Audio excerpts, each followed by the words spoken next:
अस्सलामुअलैकुम, मेरा नाम मोहम्मद असद अली है और हम पढ़ रहे हैं applied mathematics for business economics and the social sciences written by Frank S Budnick का चैप्टर 3। इससे पहले हम चैप्टर 1 और चैप्टर 2 पढ़ चुके हैं। चैप्टर 3 का टाइटल है systems of equations. System of equation basically क्या होता है कि जब आपके पास किसी अंडर कंसिडरेशन एक से ज़्यादा इक्वेशंस हों, जिसमें हम अदर वर्ड्स इसकी एक सिमिलर टर्म्स यूज़ की जाती है साइमल्टेनियस इक्वेशंस, यानी वो भी एक सिस्टम्स ऑफ इक्वेशन का एक पार्ट होता है। तो साइमल्टेनियस इक्वेशन के बारे में हम थोड़ा सा डिस्कस करते हैं कि ये क्या होती है। Simultaneous equations, solution of simultaneous equations का मतलब ये होता है कि more than one equation having same set of solution. इससे मुराद ये है कि अगर हमारे पास कोई दो इक्वेशंस हों, सपोज़ मैं पहली इक्वेशन लिखता हूँ 5x plus 2y is equal to 9, और दूसरी इक्वेशन लिखता हूँ 3x plus 4y is equal to 11। अब ये दो इक्वेशंस हमारे पास आई हैं। अब मुझे ऐसी वैल्यू चाहिए x और y की जो दोनों के लिए, दोनों को सेटिस्फाई करे, दोनों इक्वेशंस के लिए इक्वल हों। यानी सपोज़ मैं कहता हूँ कि x की वैल्यू 2 और y की वैल्यू 1 है, तो अगर ये इसका सॉल्यूशन है तो फिर ये x और y की वैल्यू इन दोनों इक्वेशंस को सेटिस्फाई करेगी, दोनों साइड्स बराबर आ जाएंगी। दूसरे अल्फाज में देखते हैं, 5x की जगह पर हम 2 सब्सिट्यूट करेंगे और 2y की जगह पर हम 1 सब्सिट्यूट करेंगे इज़ इक्वल टू 9। तो 5 2 ज़र 10 प्लस 2 1 ज़र 2 इज़ इक्वल टू 9। तो ये 10 प्लस 2 12 होता है और 12 9 के इक्वल नहीं होता, तो इसका मतलब ये इसका सोल्यूशन सेट नहीं है।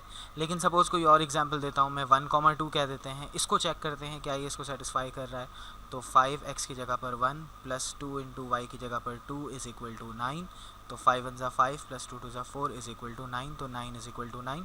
तो इक्वेशन 1 को ये कोऑर्डिनेट सेटिस्फाई कर रहे हैं। इक्वेशन 2 के लिए भी ट्राई करते हैं। इक्वेशन 2 x की जगह पर 1 लिखते हैं और y की जगह पर 2 लिखते हैं इज़ इक्वल टू 11। 3 1 ज़ा 3 4 2 ज़ा 8। तो यहाँ पर भी हमें बोथ साइड्स 11 मिल रहा है।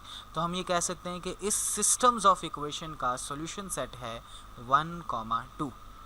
ठीक है जी, यानी इसको हम यूँ कह सकते हैं कि अगर हमारे पास एक सिस्टम है जिसमें सिस्टम का सॉल्यूशन सेट x, y है और हमारे पास दो इक्वेशंस होंगी 5x plus 2y is equal to 9 and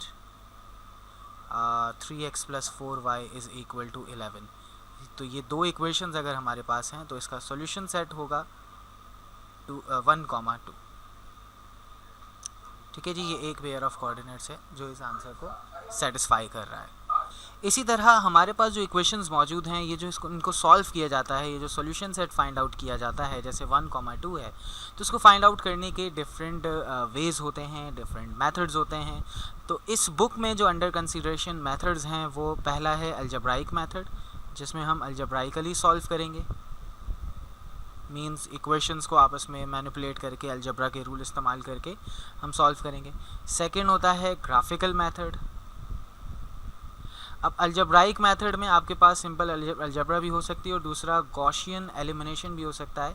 वो अलजेब्रा से मिलता जुलता है और मैट्रिसेस से भी मिलता जुलता है, तो इसे हम अलजेब्रा में काउंट कर सकते हैं।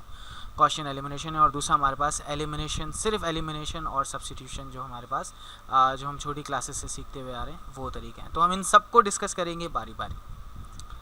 सबसे पहले ग्राफिकल सॉल्यूशन की अगर हम बात करें, जब हम दो इक्वेशंस को ड्रॉ करते हैं, इक्वेशंस को कैसे ड्रॉ किया जाता है, ग्राफ में कैसे स्केच किया जाता है, ये हम चैप्टर 2 में बहुत ज़्यादा डिटेल से सीख चुके हैं, तो इसकी डिटेल में मैं दोबारा नहीं जा रहा। आप अगर उसका रिवीजन चाहें तो काइंडली आप चैप्टर 2 की वीडियोस रिवाइज कर लीजिए।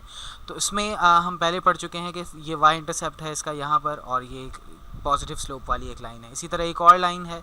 अब ये दोनों लाइंस जहाँ पर इंटरसेक्ट कर रही हैं, ये पॉइंट इनका सॉल्यूशन कहलाता है। यहाँ पर x की वैल्यू कुछ ना कुछ होगी, सपोज़ यहाँ पर x की वैल्यू 5 है और y की वैल्यू यहाँ पर 8 है, तो हम कहेंगे 5,8 इज़ द सॉल्यूशन सेट। तो जब हम दो लाइंस को प्लॉट करें और वो सिर्फ एक ही पॉइंट पर इंटरसेक्ट करें, तो ऐसे लाइंस के सॉल्यूशन को हम कहते हैं यूनिक सॉल्यूशन। और याद रहे, फ़िलहाल हम सिर्फ दो लाइंस की बात करें, दो से ज़्यादा लाइंस भी हो सकती हैं। फॉर एग्जांपल तीसरी लाइन भी हो सकती है और वो इसी पॉइंट से जा रही हो, तो हम कहेंगे कि ये यूनिक सॉल्यूशन है इसका। अब उसके बाद अगर हमारी ऐसी दो लाइंस हों जो एक दूसरे के ऊपर ओवरलैप करती हैं, यानी फॉर एग्जांपल एक इक्वेशन है हमारे पास 2x + 3y = 4, और एक और इक्वेशन है हमारे पास वो है 4x + 6y = 8। तो अगर आप गौर से देखें तो दरअसल ये दोनों लाइंस एक ही हैं। पहली इक्वेशन को अगर हम 2 से मल्टीप्लाई करते हैं तो दूसरी इक्वेशन मिल जाएगी। तो ग्राफिकली जब y = mx + c की फॉर्म में हम इसे अरेंज करेंगे तो दोनों की इक्वेशन सेम बन जाएगी। तो जब सेम इक्वेशन होगी तो दोनों लाइंस का ग्राफ भी सेम होगा, यानी एक दूसरे के ऊपर ओवरलैप करेगा। तो यहाँ पर सिर्फ एक ही पॉइंट पर इंटरसेक्ट कर रही हैं, तो हमने कहा कि वन सोल्यूशन यानी यूनिक सोल्यूशन है। यहाँ पर इनफाइनाइट पॉइंट्स पर एक दूसरे को ओवरलैप कर रही हैं, तो हम यहाँ पर कहेंगे इसके इनफाइनाइट सॉल्यूशंस हैं। और अगर दो लाइंस आपस में पैरेलल होंगी, और पैरेलल लाइंस वो होती हैं जो कभी भी इंटरसेक्ट नहीं करती हैं, तो अगर वो आपस में कभी भी इंटरसेक्ट नहीं करेंगी तो उनका कोई सॉल्यूशन नहीं होगा, इसलिए हम कहते हैं इसे नो सॉल्यूशन। अब इसकी कुछ प्रॉपर्टीज़ हैं।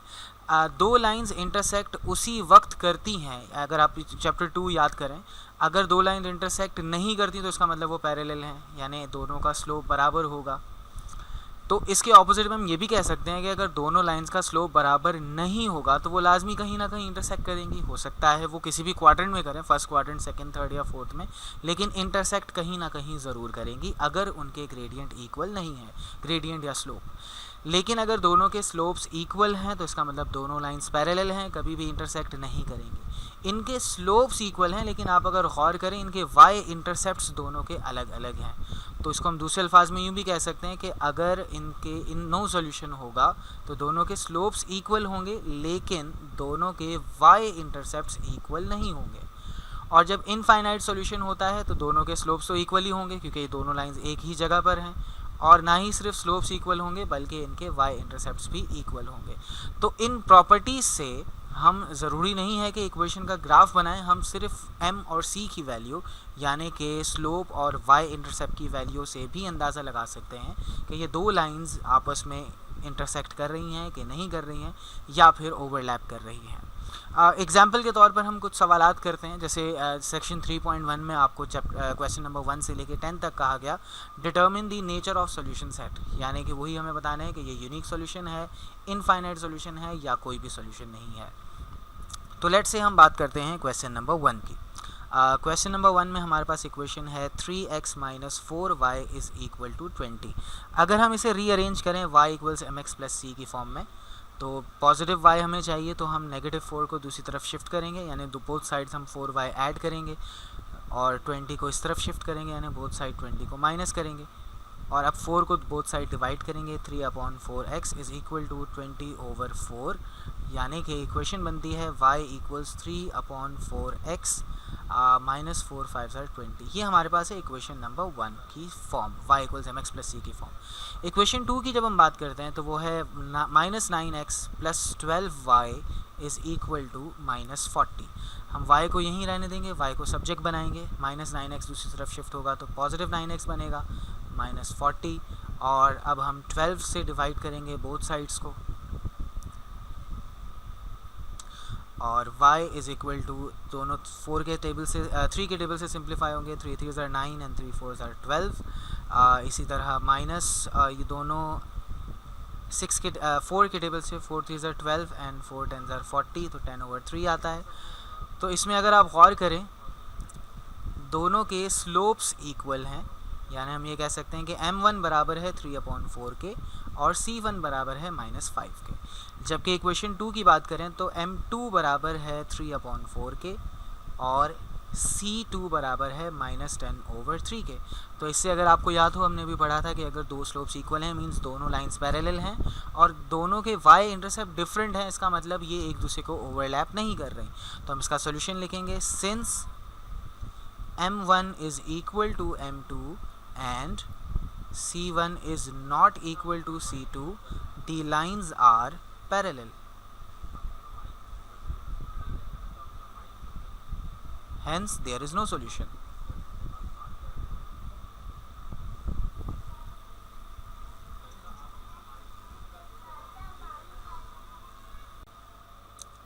तो इसके बाद हम नेक्स्ट क्वेश्चन की तरफ चलते हैं। नेक्स्ट क्वेश्चन हम करते हैं, लेट्स सपोज क्वेश्चन नंबर 3 करते हैं। क्वेश्चन 3 में हमारे पास इक्वेशन है 4x minus 2y is equal to 18 and 2x plus y is equal to 10।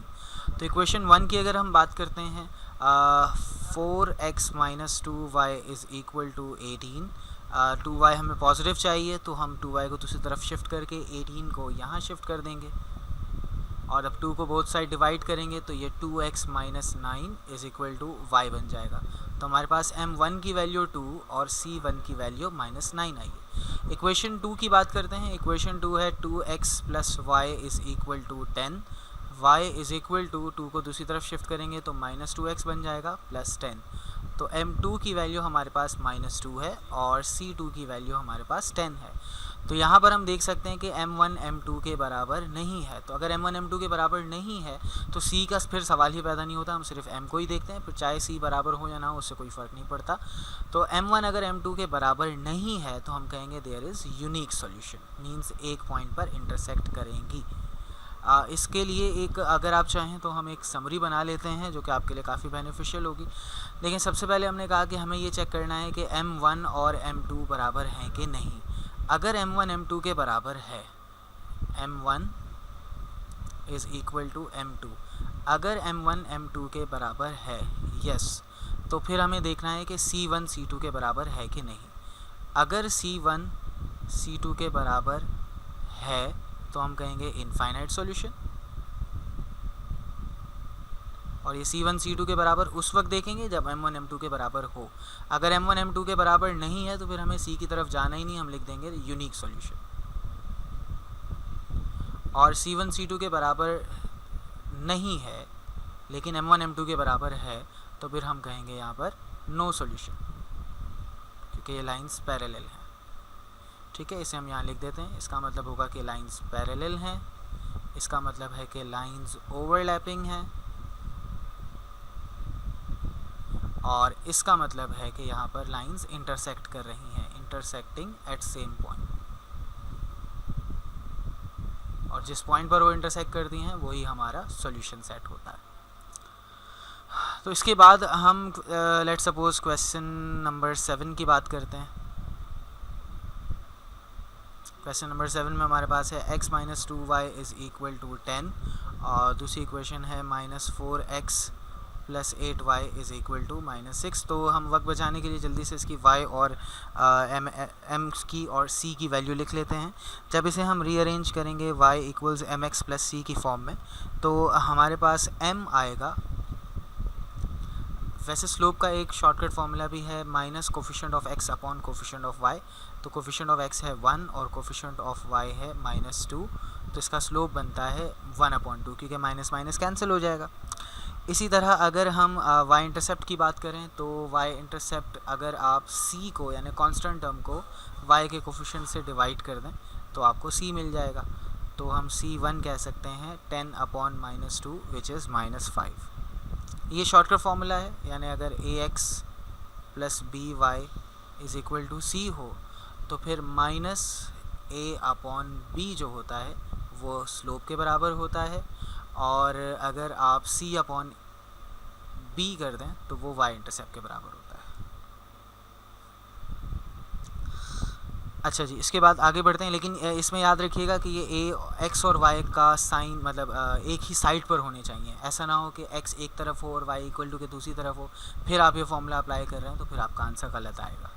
तो अब हमारे पास m1 और c1 आ चुका है। इक्वेशन 2 की बात करते हैं। तो इक्वेशन 2 के लिए माइनस कोफिशिएंट ऑफ x यानी minus coefficient of x is -4 upon coefficient of y यानी b की वैल्यू विच इज़ 8, तो ये 1/2 आ जाता है। तो हमारे दोनों स्लोप्स बराबर आ चुके हैं। c2 की बात करते हैं। c2 होता है c/b, तो c है हमारे पास -6 और b है हमारे पास 8।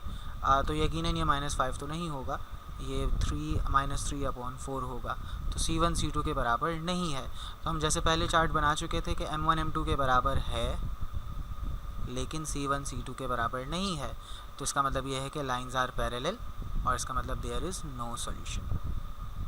तो इस एक्सरसाइज में क्वेश्चन नंबर 1 से लेके क्वेश्चन नंबर 10 तक बिल्कुल सेम तरीके से होंगे। इसी चैप्टर के कुछ हिस्से में हमें अलजेब्राइकली सॉल्व करके भी दिखाना पड़ेगा, जैसे कि आपको क्वेश्चन नज़र आ रहे हैं। Solve the following systems of equation for any system having infinitely many solutions, specify the generalised form. यानी कि हमें सॉल्यूशन सेट बताना है और अगर हमारे पास इनफाइनाइट सॉल्यूशन है तो फिर उसकी जनरल फॉर्म बतानी है, जो कि अभी हम सीखेंगे। तो लेट्स सपोज हम क्वेश्चन नंबर 11 से स्टार्ट करते हैं और हम अभी अलजेब्राइक मेथड करेंगे जो कि है एलिमिनेशन का मेथड। उसके बाद फिर गॉसियन एलिमिनेशन भी सीखेंगे। तो एलिमिनेशन के मेथड में हम क्या करेंगे, हमारे पास है equation 4x - 2y is equal to -40 और दूसरी इक्वेशन है 3x + 4y is equal to 25। तो ये हमारे पास इक्वेशन 1 एंड इक्वेशन 2 का एक सिस्टम है। अब एलिमिनेशन का मेथड ये होता है कि हमें कोफिशिएंट्स किसी एक वेरिएबल को पहले एलिमिनेट करना होता है। अब वो आपकी मर्ज़ी है, आप चाहे x को एलिमिनेट करें या y को एलिमिनेट करें। एलिमिनेट का मतलब ख़त्म कर देना होता है। तो जब वो एलिमिनेट हो जाता है तो सिर्फ एक वेरिएबल बच जाता है, और अगर किसी इक्वेशन में सिर्फ एक वेरिएबल हो तो हम उसकी वैल्यू ईजिली फाइंड आउट कर सकते हैं। तो इसके लिए इस वक्त इस सिचुएशन में ज़्यादा आसान ये है कि यहाँ 2y है और यहाँ 4y है, तो अगर हम इसे भी 2 से मल्टीप्लाई कर दें तो यहाँ भी 4y बन जाएगा, और जब 4y और 4y सेम कोफिशिएंट्स बन जाएंगे तो इनको कैंसिल करना आसान हो जाएगा। जब सेम कोफिशिएंट्स होते हैं तो इक्वेशंस को हम सब्ट्रैक्ट कर देंगे तो पॉजिटिव और नेगेटिव कैंसिल हो जाएंगे और उससे हमारे पास सिर्फ x बच जाएगा। और यहाँ पर ऑलरेडी इनके ऑपोजिट साइन है तो फिर हमें सब्ट्रैक्ट नहीं बल्कि ऐड करना पड़ेगा, जो कि अभी मैं आपको करके दिखाता हूँ। तो हम सबसे पहले इक्वेशन 1 को मल्टीप्लाई करेंगे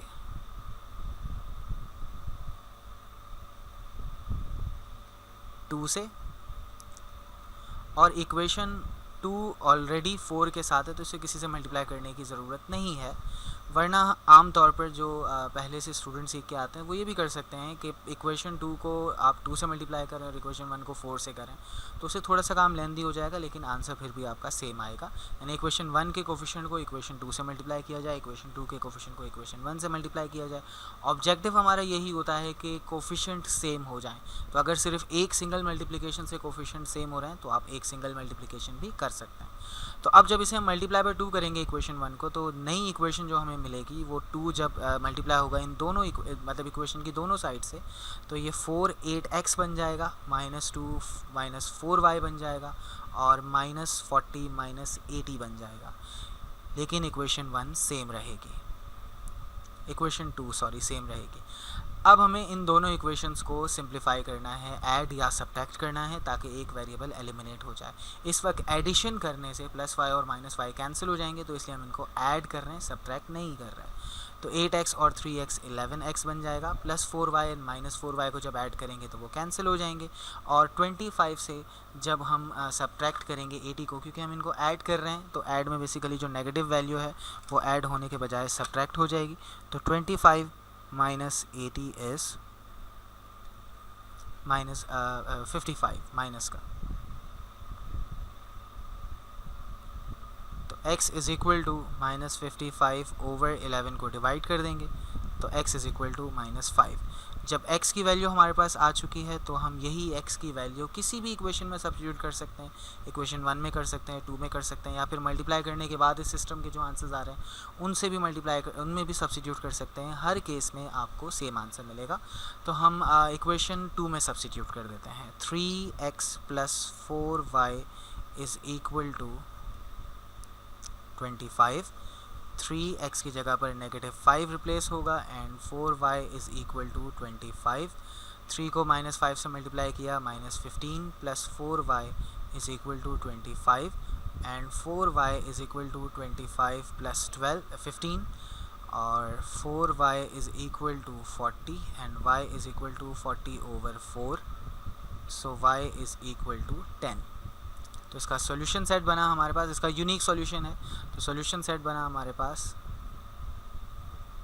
-5, 10। कोऑर्डिनेट फॉर्म में देंगे इसलिए ब्रैकेट लगाना ज़रूरी है, और लार्ज ब्रैकेट कर्ली ब्रैकेट इसलिए लगाया ताकि इसे सेट नोटेशन में दे रहे हैं, और स्मॉल ब्रैकेट इसलिए लगाया क्योंकि ये कोऑर्डिनेट्स हैं। पहला x कोऑर्डिनेट है, दूसरा y कोऑर्डिनेट है, पॉइंट ऑफ इंटरसेक्शन है ये। तो हमारे पास आंसर आया -5, 10, क्वेश्चन नंबर 11 का आंसर। इसी के बाद हम कोई ऐसी एग्जांपल भी करते हैं जिसमें हमारे पास इनफाइनाइट सॉल्यूशन आ रहे हों। तो लेट्स सपोज़ हम क्वेश्चन 15 की बात करते हैं। इसे हम रेस कर लेते हैं। क्वेश्चन नंबर 15,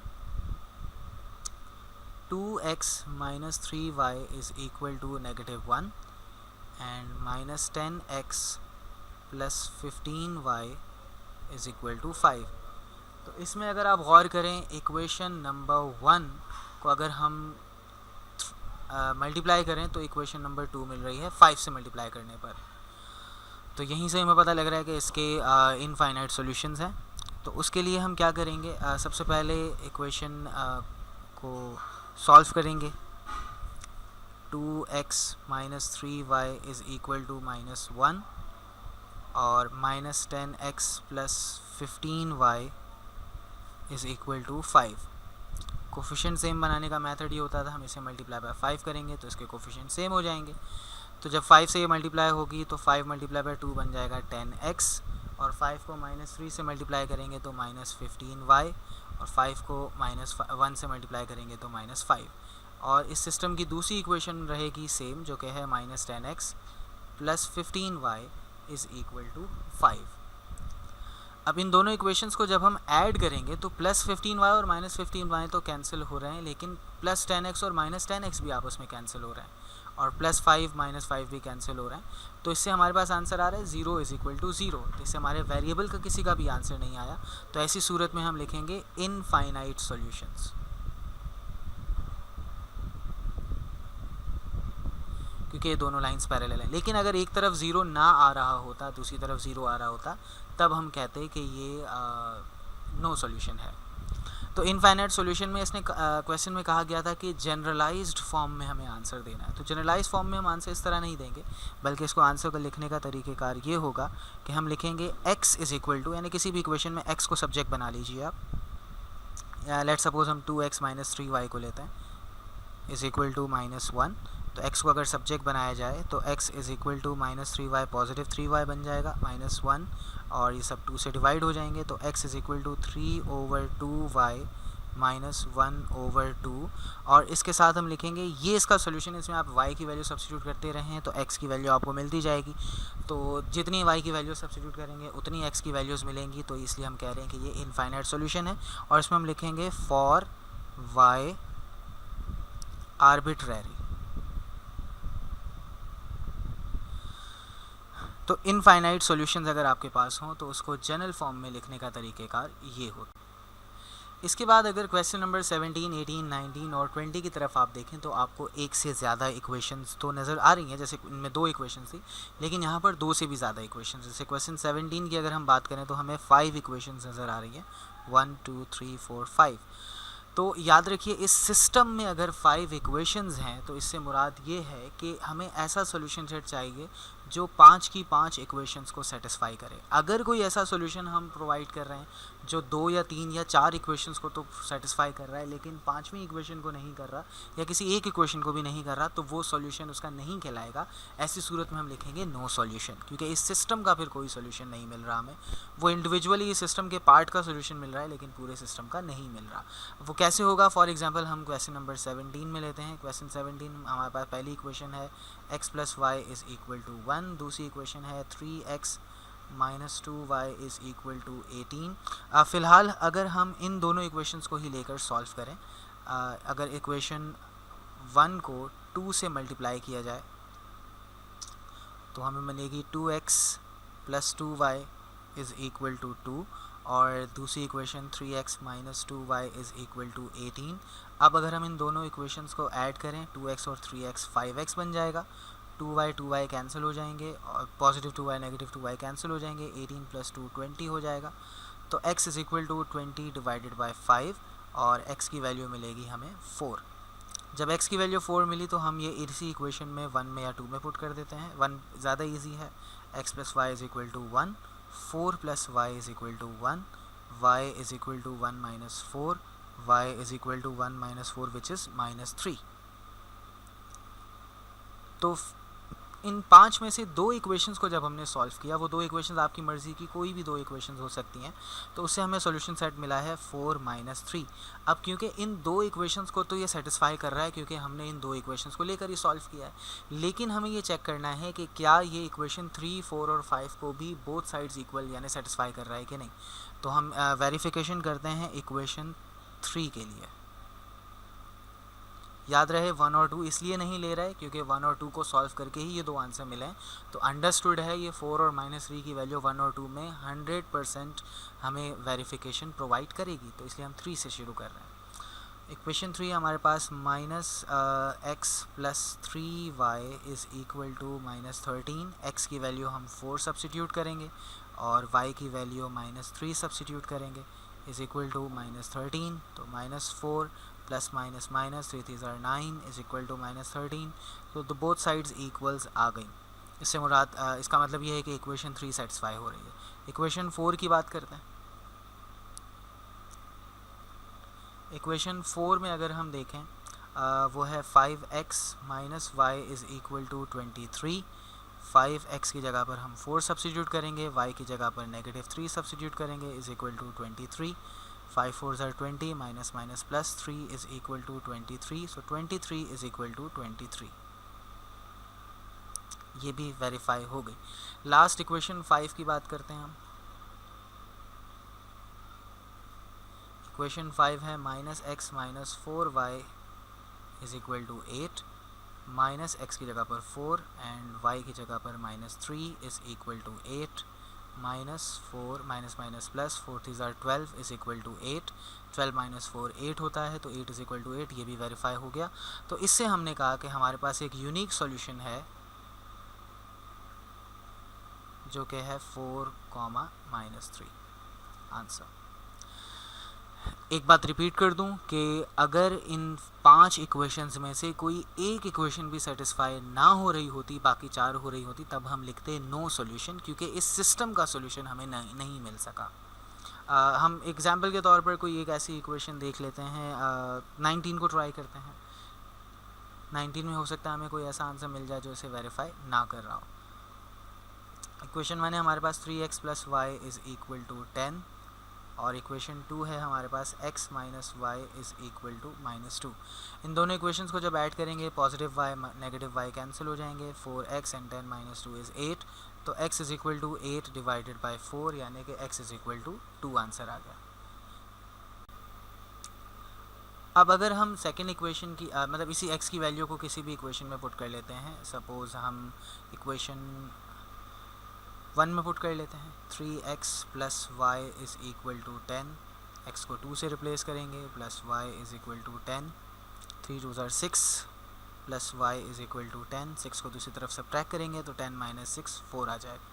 तो हमारे पास एक सॉल्यूशन आया है 2, 4, जो कि इक्वेशन 1 एंड 2 को सेटिस्फाई करेगा। We are 100% sure. तो अब हमें इक्वेशन 3 और इक्वेशन 4 के लिए देखना है कि क्या ये सॉल्यूशन 2, 4 इसको सेटिस्फाई करता है कि नहीं। इक्वेशन 3 की बात करते हैं।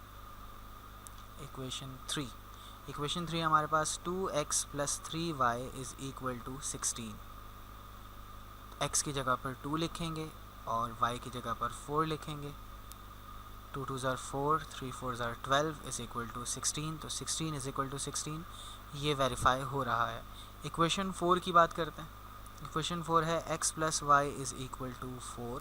x की वैल्यू हमारे पास 2 है, y की वैल्यू 4 है और 6 इज़ इक्वल टू 4 आ रहा है, जो कि इक्वल नहीं होता। तो क्योंकि इक्वेशन 4 सेटिस्फाई नहीं हो रही, तो हम कहेंगे नो सॉल्यूशन।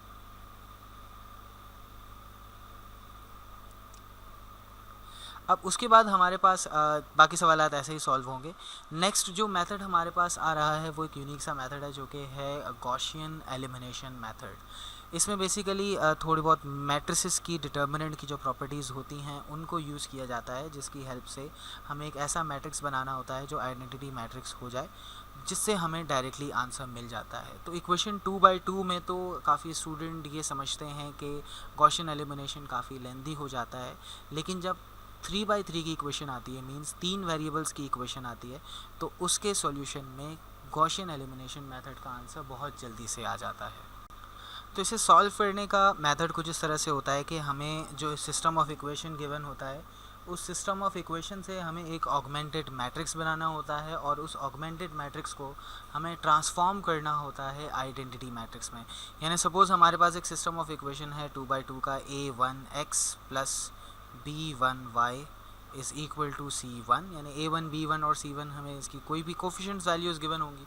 और इसी तरह दूसरी इक्वेशन है a2x plus b2y is equal to c2। तो इसका जो ऑगमेंटेड मैट्रिक्स बनाया जाएगा, इसमें हम इस सिर्फ x के कोफिशिएंट्स लिखेंगे पहले कॉलम में, दूसरे कॉलम में y के कोफिशिएंट्स लिखेंगे और उसके बाद एक लाइन ड्रॉ करेंगे और यहाँ पर कांस्टेंट टर्म्स लिखेंगे। इसे हम ऑगमेंटेड मैट्रिक्स कहते हैं। इस ऑगमेंटेड मैट्रिक्स में हमें कुछ मैट्रिक्स के ऑपरेशंस करने होते हैं। मैट्रिक्स के ऑपरेशंस वो कौन से हो सकते हैं? मींस हम किसी एक रो को किसी नंबर से, किसी कांस्टेंट नंबर से मल्टीप्लाई कर सकते हैं और आपस में इन दो रोज़ को प्लस या माइनस भी कर सकते हैं। फ़िलहाल हमें सिर्फ मल्टीप्लाई और डिवाइड या प्लस या माइनस करना होगा। पूरी रो को किसी एक कांस्टेंट नंबर के साथ मल्टीप्लाई या डिवाइड करेंगे और आपस में दो रोज़ को प्लस या माइनस कर सकते हैं। तो उनको सॉल्व करने के हमें इसकी फॉर्म बनानी होगी आइडेंटिटी मैट्रिक्स की 1 0 0 1 इज़ इक्वल टू, सपोज़ जिसे अरेंज करने के बाद इस तरफ हमारे पास जो आंसर आता है वो आता है D1 एंड D2 कह देते हैं उसे हम। तो हमारे पास जो सॉल्यूशन सेट होगा वो D1 और D2 होगा। ये वाली वैल्यू x की होगी और ये वाली वैल्यू y। तो इसका प्रॉपर मेथड क्या होता है और इसे किस तरीके से सॉल्व किया जाता है, ये इंशाल्लाह हम अपनी नेक्स्ट वीडियो में सीखेंगे। तब तक के लिए अल्लाह हाफ़िज़।